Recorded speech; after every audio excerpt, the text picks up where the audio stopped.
ಯಾಕಂದ್ರೆ ರಾಮ ಅಂತ ಕೇಳಿದ್ರೆ ಗುಣಾಭಿರಾಮ, ಸಕಲ ಸದ್ಗುಣ ಅಭಿರಾಮ ಅಂತ ರಾಮನ ಆದರ್ಶ ಗುಣಗಳು ಪಾಲನೆಗಾಗಿ ಇರುವಂಥವು.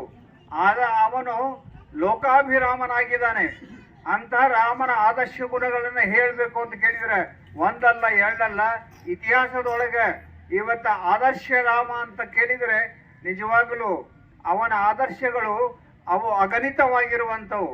ಅಂತಹ ಆದರ್ಶ ರಾಮ ಏಕ್ ಬಾನ್, ಏಕ್ ಪತ್ನಿ, ಏಕ್ ಧರ್ಮ ಏನಾದರೂ ಇದ್ರೆ ಅದು ಶ್ರೀರಾಮನಲ್ಲಿ ಅಂತ ಕಾಣ್ಕೊಂಡು ಬರ್ತದೆ.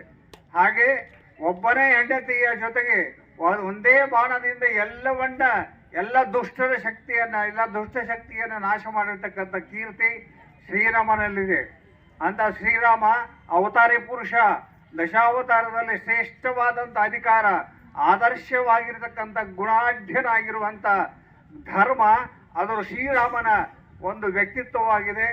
ಅಂತ ರಾಮದೇವ ಅವನು ಯುಗ ಪುರುಷ.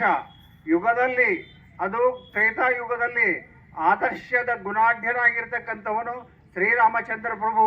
ಅಂತ ಶ್ರೀರಾಮಚಂದ್ರ ಪ್ರಭುವಿನ ಈ ಒಂದು ಕಾರ್ಯಕ್ರಮವನ್ನು ಅತ್ಯಂತ ಉತ್ಸಾಹದಿಂದ, ಉತ್ಸುಕತೆಯಿಂದ, ಅತ್ಯಂತ ಸಂತೋಷದಿಂದ ಇವತ್ತ ರಥೋತ್ಸವದ ಮುಖಾಂತರವಾಗಿ ಕಾದ್ರವಳ್ಳಿಯಲ್ಲಿ ನಡೀತಾ ಇದೆ.